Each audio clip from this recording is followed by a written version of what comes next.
সংঘর্ষ, সেই খবর সংগ্রহ করতে হাসপাতালে গিয়ে বহিষ্কৃত নেতার আক্রমণের শিকার হলেন আমার সহকর্মী আইয়ুব খান সরকার।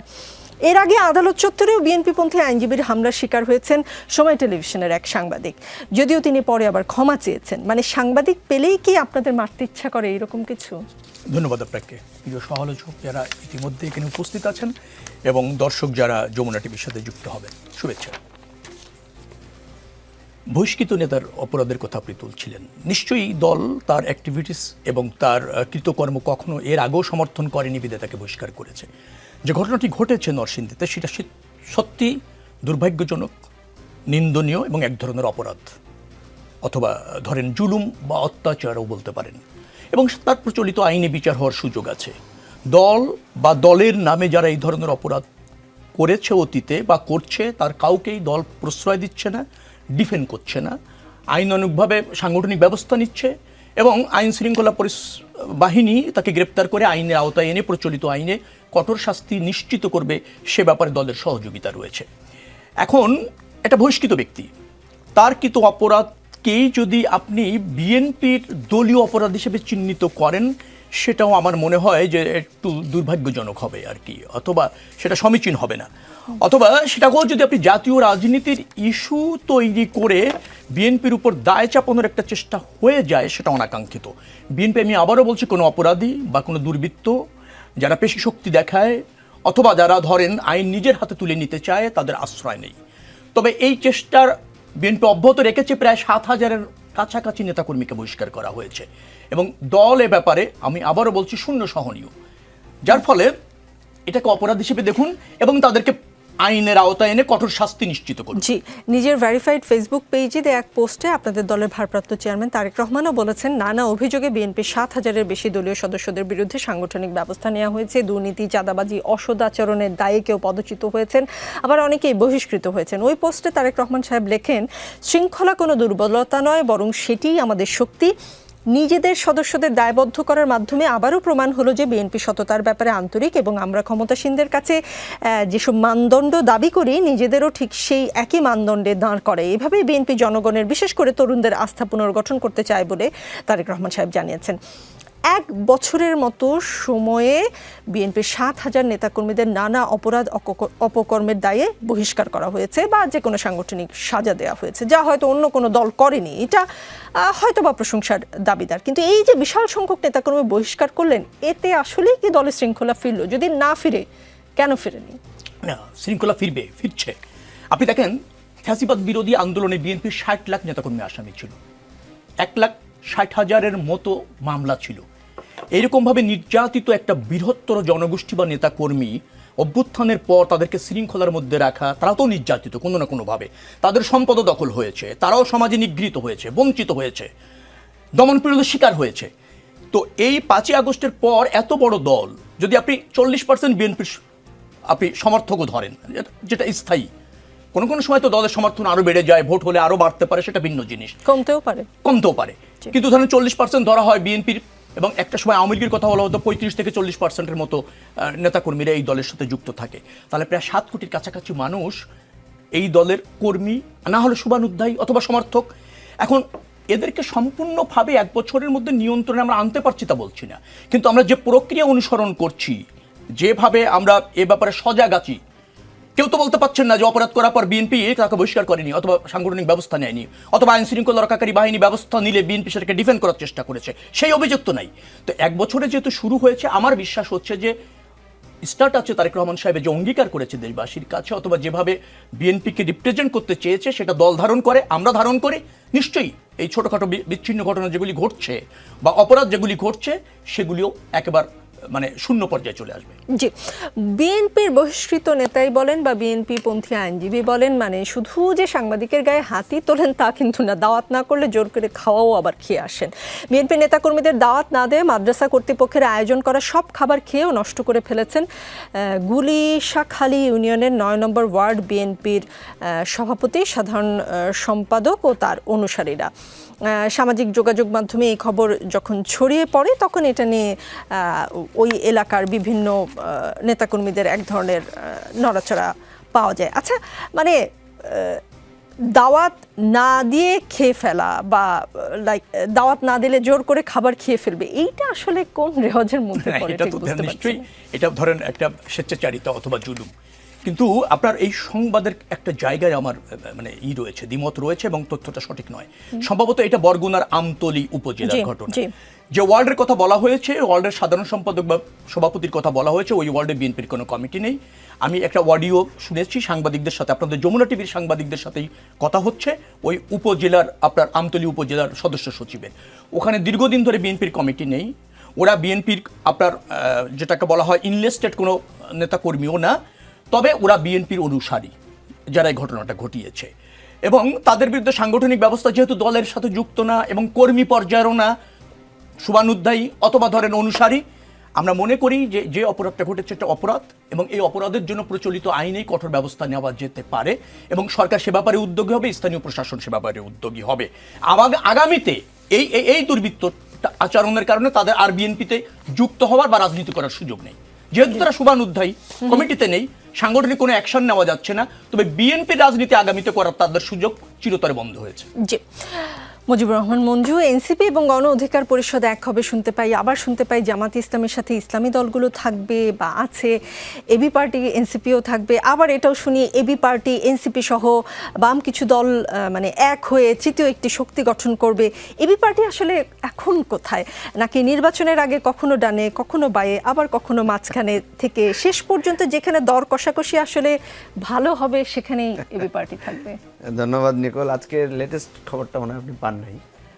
আজকে আমরা একটা মিটিংও করেছি, অলরেডি এটা নিয়ে বিভিন্নভাবে আলোচনা হচ্ছে। আজকে আমরা 7-8টা দল আমরা একটু বসেছিলাম। এটা বসেছিলাম অ্যাকচুয়ালি জুলাই সনদের যেই মানে অচলাবস্থাটা বা যে সমস্যাগুলো হচ্ছে, আন্দোলন, এদিকে নানা ধরনের ফরমেশন, সেটাতে আমরা একটা মধ্যস্থতাকারী ভূমিকা রাখতে পারি কিনা সেটা নিয়ে কিন্তু আমরা 8টা দল আজকে একসাথে বসেছি। এখানে উদ্দেশ্যটা ছিল যে নিজেরা আগে একটা দল একটু বলতেন, সত্যি আমার কাছে এটা হচ্ছে খবরটা আসেনি। গণতন্ত্র মঞ্চের বেশ কয়েকটা দল আছে, মানে গণতন্ত্র মঞ্চের মধ্যে ধরেন নাগরিক ঐক্য, তারপরে আপনার গণসংহতি আন্দোলন, বিপ্লবী ওয়ার্কার্স পার্টি, ভাসানী জনশক্তি পার্টি, এই গণতন্ত্র মঞ্চ, এনসিপি ছিল, এনসিপি, এবি পার্টি, গণ অধিকার পরিষদ, এই তিনটা। আচ্ছা, তাহলে আমার একটা প্রেডিকশন মনে হয় 3 নম্বর প্রেডিকশনটা ঠিক হয়েছে। জি প্লিজ বলুন। না, আমরা যেই আলোচনাগুলো করেছি অ্যাকচুয়ালি আমরা তো প্রতিদিনই বসছি, ঐকমত্য কমিশনের সব দলই তো আমরা বসছি, আবার বিরোধীতে আমরা নানা আলোচনা করছি। এখন দেখেন, এখন যেহেতু সামনে নির্বাচন আসছে, নানা ধরনের কথা চাউর হচ্ছে, নানা ধরনের আলোচনা হচ্ছে। আমি দেশের বাইরে ছিলাম বেশ কিছুদিন, এখান থেকে আমাকে একজনে ফোন করেছে, দেশ থেকে একজন সিনিয়র জার্নালিস্ট, যে আপনারা নাকি একটা যুগপৎ আন্দোলনে যাচ্ছেন। তো আমি তো ভাবলাম কি ব্যাপার, আমার পথ তো চলে গেল নাকি পার্টির মধ্যে, আমি জানি না আমার দল একটা যুগপৎ আন্দোলনে চলে যাচ্ছে। তা আমি বলেছি যে না, এই ধরনের কোনো বিষয় আমরা সিদ্ধান্ত নেই, তবে আমাদের মধ্যে তো আলোচনা হচ্ছে। ধরেন ঐকমত্য কমিশনে যখন আলোচনা হয়, কোনো বিষয়ে হয়তো আমার সাথে রবিউল ভাইয়ের মত মিলে যাচ্ছে, কোনো কথার সাথে হয়তো আমার দিয়ে মমতাজের সাথে আমার ধারণা মিলে যাচ্ছে। তো এর মানে তো এটা না যে আমরা একটা জোট করে ফেলছি বা আমরা একটা ঐক্যবদ্ধ আন্দোলনের দিকে চলে যাচ্ছি। আমাদের যেই আইডিয়াটা ছিল যে জুলাই সনদটা যেহেতু হয়েছে, আমরা যেহেতু একমত হয়েছি, হোয়াই নট এটা এখনই কেন আমরা এটাকে কার্যকর করব না? এটাকে যদি আমরা নেক্সট পার্লামেন্টের উপর দেই, অনেকগুলো জটিলতা তৈরি হবে। একটা কথা হচ্ছে যে পার্লামেন্ট যেটা হবে সেখানে কি আমরা যারা স্বাক্ষর করছি শুধু তারাই পার্লামেন্টে থাকবে? এর বাইরের লোক তো পার্লামেন্টে থাকতে পারে। ইভেন আমরা যে সেখানে মানে শক্তিশালী থাকবো, আমরা যতগুলো দল আছি তারা থাকবো, নাও তো থাকতে পারি।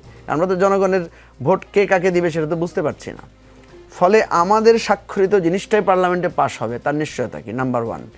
নাম্বার 2 হচ্ছে যে পার্লামেন্টের এখতিয়ারের একটা প্রশ্ন আছে।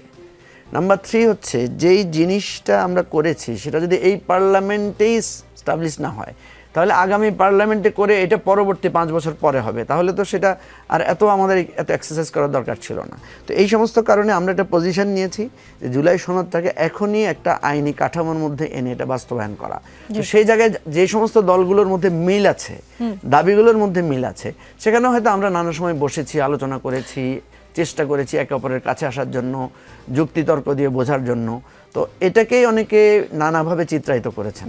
এমনি আমরা যেটা দেখেছি, কয়েকটা ইসলামিক দল তারা যুগপৎ আন্দোলন শুরু করেছেন।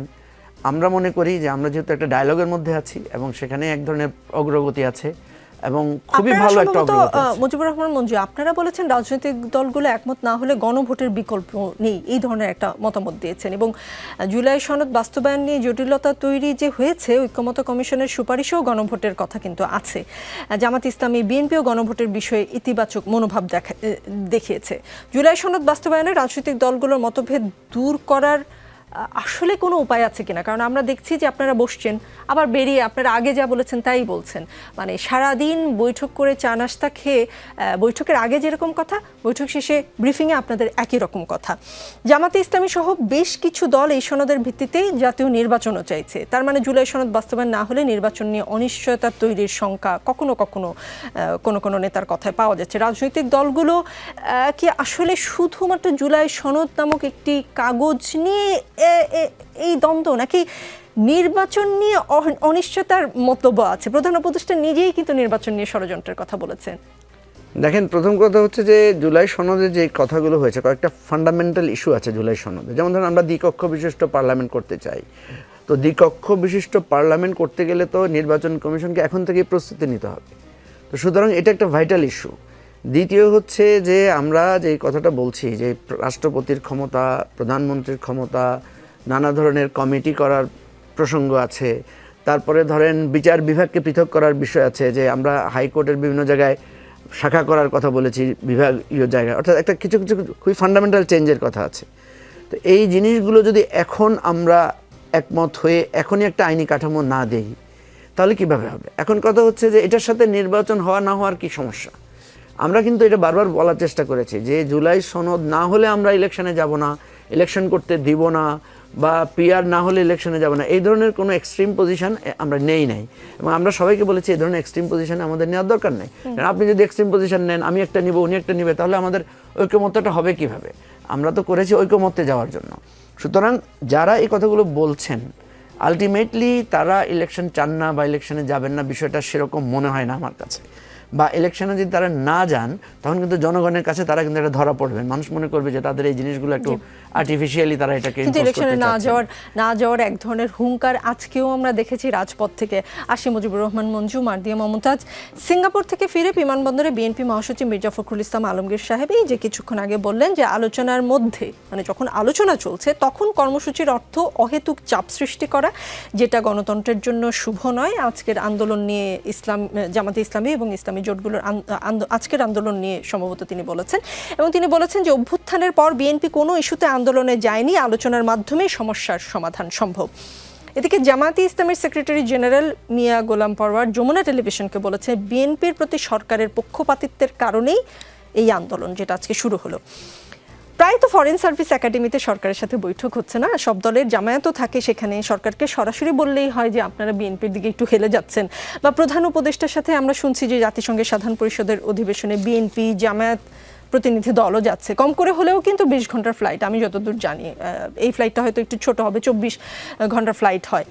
তো এত ঘন্টার ফ্লাইটে সেখানেও কিন্তু আলাপ সেরে ফেলা যায়, কিংবা নিউ ইয়র্কে গিয়েও আলাপ করতে পারেন তারা। বৃহস্পতিবার আজকে কর্মব্যস্ত একটা দিনে রাজপথে কেন বিক্ষোভ কর্মসূচি করতে হবে? জি, ধন্যবাদ। আসলে এখানে আমি এটাকে যদি একজন নাগরিকের দৃষ্টি থেকেও দেখি, যে এই যে রাজপথে একটা আন্দোলন করা, কিংবা ঐক্যমত্য কমিশনে তো আমি নেই, কিন্তু ওখানে যে ভাইবটা, যে যাচ্ছে সে তো একটা ভাইব পাচ্ছে যে এখানে একটা নিরপেক্ষ পরিবেশ হয়তো নেই। সেটাকে প্রভাবিত করার জন্য কেউ যদি রাজপথে আসে, সেটা যতক্ষণ না পর্যন্ত অসাংবিধানিক কিংবা অগণতান্ত্রিক কোনো স্টেপ হবে, সেটাকে তো এনকারেজ করা যায়, অ্যাটলিস্ট ডিসকারেজও না করা যায়। এটাই তো একটা গণতান্ত্রিক আচরণ, তাই না? যে আমি যে কোনোভাবেই হোক জনমত ব্যবহার করছি, যে কোনোভাবেই হোক একটা প্রেশার ক্রিয়েট করতে চেষ্টা করছি। এখন এটা হয়তো ভালো হতো যে যদি এটা বৃহস্পতিবার না হয়ে এটা শুক্রবার হতো, শনিবার হতো।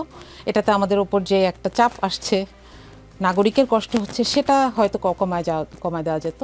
কিন্তু এমনিতে এই আচরণটা তো অগণতান্ত্রিক আচরণ না। না, নিশ্চয়ই না। কিন্তু আলোচনা চলাকালীন মির্জা ফখরুল সাহেব যেটা আসলে মেন করেছেন, আলোচনার টেবিলে মানে একদিকে আলোচনা হচ্ছে, আবার রাজপথেও কেন দাবি আন্দোলনের জন্য বিক্ষোভ করতে হবে সেটা নিয়ে তিনি যারা যাচ্ছেন তারা হয়তো নিরপেক্ষ পরিবেশ পাচ্ছেন না, তারা হয়তো একটা প্যাসিভ প্রেশার ক্রিয়েট করতে চাচ্ছেন, এটাও হতে পারে। জি, আপনার কি কেবলই মনে হয় যে এটা প্যাসিভ প্রেশার, নাকি এইটা আসলে ইলেকশনের জন্য কোনো ধরনের দর কষাকষি অথবা মানে ইলেকশনের আগে কারা বিরোধী দল সেটা স্পষ্ট করার কোনো স্ট্র্যাটেজি? আমার কাছে এত দূর থেকে ভাবতে ইচ্ছে করে না, কারণ এখানে সেরকম আভাস নেই। বরং আমার কাছে মনে হয় যে এটা এক ধরনের জনসম্পৃক্ততা। আপনি জানেন যে পিআরের ধারণাটা কিন্তু আমাদের দেশের মানুষের কাছে এখনো পরিষ্কার না, অনেকের কাছেই। হ্যাঁ, অনেক মানুষই এটা বুঝতে পারছেন না। তো ওনারা যদি এই ধরনের কর্মসূচির মাধ্যমে মানুষের কাছে পৌঁছানোর চেষ্টা করেন, ব্যাখ্যা দেওয়ার চেষ্টা করেন, এটা একটা ভালো স্টেপ, এটাও হতে পারে। হ্যাঁ, তো এটাকে আমি এত দূর থেকে বলতে আসলে জি, আকবর হোসেন লন্ডন থেকে আমাদের সঙ্গে যুক্ত হয়েছেন। আকবর হোসেন, আপনার অডিওতে সমস্যা ছিল, এখন শুনতে পাচ্ছেন নিশ্চয়ই আমাকে? আমি শুনতে পাচ্ছি। জি, সিলেটের রাতারগুলে গিয়ে আইন উপদেষ্টা মাঝির কণ্ঠে গান শুনেছেন, রাতারগুলের সৌন্দর্য দেখে মুগ্ধ হয়েছেন, কিন্তু নৌকার উপর চেয়ারে বসেছেন, মানে সেটি নিয়ে নেটিজেনদের অনেক রকম কথা। আচ্ছা, তিনি কি আসলে নৌকা আর অন্তর্বর্তী সরকারের মধ্যে দূরত্ব তৈরি করতে চেয়ার ব্যবহার করেছেন, মানে সরাসরি ঠিক নৌকার উপর বসতে চাননি আইন উপদেষ্টা, এমন কিছু? মানে আপনি আসলে কেন প্রশ্নটাকে এইভাবে কনস্ট্রাক্ট করছেন আমি ঠিক বুঝতে পারছি না। নৌকা তো একটা বাহন না, বাংলাদেশে যেরকম রিক্সা, বাস, রেলগাড়ি, অন্য অনেক কিছু আছে, এটা একটা বাহন। যেখানে নদীপথ আছে, পানি আছে, সেখানে নৌকা, আজকাল তো জনসাধারণের নৌকা ব্যবহার করা হচ্ছে। তো এই বাহনটাকে উনি ওখানে কিভাবে বসলেন, তো সেই বসার সময় সরকার কি করতে চায় না চায়, এই প্রশ্নটা আসাটা আমার পক্ষে ঠিক প্রাসঙ্গিক হয়। আইন উপদেষ্টার ছবিটা আমি দেখতেছি, তিনি যখন একটা জায়গায় যাচ্ছেন, আমি জানি না উনি কেন তার এই আয়োজন হয়েছিল, কিন্তু বসার বিভিন্ন রকমের স্টাইল থাকে। এটা নির্ভর করে কেউ কোনভাবে বসতে কমফোর্টেবল ফিল করে, বা কোনো ব্যক্তি যদি কোনো সমস্যা থেকে থাকে, হাঁটুতে কোনো সমস্যা থেকে থাকে, নানাভাবে আমরা বসি। যেমন আমার কাছে অবশ্যই মনে হয় যে একটু আরাম চেয়ার না হলে, হাতে না থাকলে আমার চেয়ারে বসতে একটু কমফোর্টেবল হতে আমার অসুবিধা হয়। এটার কি কোনো মিনিং আছে? আমার তো মনে হয় আপনারা যারা টিভি ইউজ করছেন বা বসে কাজ করছেন, আপনাদের চেয়ারগুলোর একটা স্টাইল অন্য চেয়ারগুলোর মতো হয় না, আপনাদের নিড। এটার নানান বিষয় থাকতে পারে, আমার কমফোর্টেবিলিটি বা আপনি কোন পরিস্থিতিটা করেছেন বিবেচনা না করে যে এটার সঙ্গে নৌকা, অন্তর্বর্তী সরকার, এই যোগসুযোগ টানাটা এটা বাস্তবসম্মত কিনা, এই প্রশ্নটা আমি আপনার কাছে চাচ্ছি। জি, না, আমি আসলে নেটিজেনরা কি বলেছে সেখান থেকে একটা প্রশ্ন আসলে তুলেছি। নানান ধরনের প্রশ্ন তো আসতেই পারে, যে উপদেষ্টা হওয়ার পরেই তিনি এই, আপনি বলেছেন এক একজনের এক একটা স্টাইল, সেটা কি উপদেষ্টা হওয়ার পর ওনার স্টাইল কিনা সেটা নিয়েও তো অনেকে প্রশ্ন করতেই পারে। আকবর হোসেন, আপনার কাছে আমার মূল প্রশ্ন যেটা, আকবর হোসেন প্রশ্নটা করে একই সঙ্গে উত্তর দেন। মূল যেটা প্রশ্ন, জাতিসংঘের সাধারণ পরিষদের অধিবেশনে যোগ দিতে 21 সেপ্টেম্বর রাতে নিউ ইয়র্কের উদ্দেশ্যে ঢাকা ছাড়বেন প্রধান উপদেষ্টা অধ্যাপক মোহাম্মদ ইউনূস। তার সাথে 4 জন রাজনীতিবিদও যাবেন। বিএনপি মহাসচিব মির্জা ফখরুল ইসলাম আলমগীর, জামায়াতের নায়েবে আমির সৈয়দ আবদুল্লাহ মোহাম্মদ তাহের, এনসিপি সদস্য সচিব আক্তার হোসেন এবং বিএনপির ভারপ্রাপ্ত চেয়ারম্যান তারেক রহমানের পররাষ্ট্র বিষয়ক উপদেষ্টা হুমায়ুন কবির। জাতিসংঘের সাধারণ পরিষদে কেন 3 দলের প্রতিনিধি যাচ্ছে ওখানে, তাদের কি কাজ? পররাষ্ট্র উপদেষ্টার কথায় আমরা কিছুটা উত্তর পেয়েছি। তিনি বলেছেন, যেহেতু আমরা একটি রূপান্তর পর্যায়ের দিকে এগোচ্ছি এবং দেশ পরিচালনার দায়িত্ব রাজনীতিবিদদের হাতে হস্তান্তর করা হবে, তাই তাদের প্রতিনিধি দলে অন্তর্ভুক্ত করা হয়েছে। আগামীতে দেশ তাহলে এই 3টি দলই পরিচালনা করবে, এমন বার্তা পেলাম তাহলে? আপনার কি কোনো সন্দেহ আছে? আমার সন্দেহ করা না করা নিয়ে কিছু নাই, আমার প্রশ্নের উত্তর দরকার। কেননা বাংলাদেশে এতগুলো দল থাকতে এবি পার্টি এনসিপির চেয়ে বহু পুরাতন দল, এবি পার্টির কোনো প্রতিনিধি দল নেই, বিএনপি, জামায়াত এবং এনসিপির প্রতিনিধি দল। তাহলে বাকি দলগুলোর অপরাধ কি, বা বাকি দলগুলো নেই কেন? না, এটা অপরাধের বিষয় না। আমার ধারণা যে এখানে আমি যখন দেখেছি বিএনপি থাকবে, জামায়াত থাকবে এবং সেখানে এনসিপি থেকে থাকবে। এখন হয়তো আপনি বলতে পারেন যে আরো অন্যান্য রাজনৈতিক দলকে নিতে পারলেন, এখন তো আরো ছোটখাটো অনেক রাজনৈতিক দল আছে। তো প্রধান উপদেষ্টা বা তার সরকার যেটা মনে করেছেন যে এই 3টা দল, কারণ কনটেক্সট আমার কাছে মনে হয় যে বিএনপি, জামায়াত ইসলামী বাংলাদেশের বিএনপি বড় রাজনৈতিক দল, জামায়াত ইসলামী বড় রাজনৈতিক দল, আর এনসিপিতে যেহেতু যারা ছিলেন তারাও এই দলের সঙ্গে তাদের সম্পৃক্ততাটা বেশি। আমি বলবো না যে অন্য দলগুলো ছিল না, বাংলাদেশের প্রতিটা রাজনৈতিক দল ফ্যাসিবাদ বিরোধী আন্দোলনে যারা সক্রিয় ছিল তাদের সবারই ইকুয়াল ভূমিকা ছিল। বাট থাকে তো কিছু আন্দোলনের ফেজ, হয়তো ওই ফেজগুলো এনসিপির মধ্যে আছে, ঠিকই আছে। তো উনি তো এই দৃষ্টিকোণ থেকে বাছাই করে, সেটা জানি না কোন দৃষ্টিকোণ থেকে বাছাই করেছে। বাট একটা জিনিস হচ্ছে যে বাংলাদেশ একটা ট্রান্সফরমেশনের ভেতর দিয়ে যাচ্ছে, এবং এই কথা স্বীকার করতে আমাদের কোনো দ্বিধা থাকার কথা না যে বাংলাদেশে যে প্রক্রিয়ায় ক্ষমতার পরিবর্তন হয়েছে, একটা সরকারকে তারা উৎখাত হয়ে তারা পালিয়ে যেতে বাধ্য হয়েছে, এটা কিন্তু সমসাময়িক রাজনৈতিক যে পরিক্রমা আমরা যদি দেখি, অনেক একটা কথা জানি, বা যেখানে অস্ত্রের জোরে, ক্ষমতার জোরে বা নানাভাবে সরকার উৎখাত হয়েছে, এর বাইরে গণ অভ্যুত্থানের প্রেক্ষাপট চিন্তা করি, বাংলাদেশের এই গণ অভ্যুত্থান একটা আনপ্রেসিডেন্টেড ঘটনা। ইন্টারন্যাশনাল এরিনাতে আমি সেদিন এখানে কথা বলছিলাম নেপালের একজন একাডেমিক, যিনি একটা ইউনিভার্সিটিতে পড়ান। যখন নেপালের ঘটনাটা ঘটলো, অটোমেটিকলি তারা বাংলাদেশের রেফারেন্স নিয়ে আসছে যে নেপালের মানুষ বাংলাদেশের দেখে দিয়েছে একটা ফ্যাসিস্ট রেজিম, যারা অটো রেজিম, তাদের মাঠে নামতে হবে। গতকালই আমি এখানে একটা ট্যাক্সি ড্রাইভার, যিনি দেশের, উনি আমি বাংলাদেশ বলছিলেন যে বাংলাদেশের মানুষ যা দেখিয়েছে, এটা আগামী 1-2 দশক ধরে বহু দেশে যারা স্বৈরশাসক হয়ে উঠতে চায় তাদের জন্য এটা একটা বার্তা।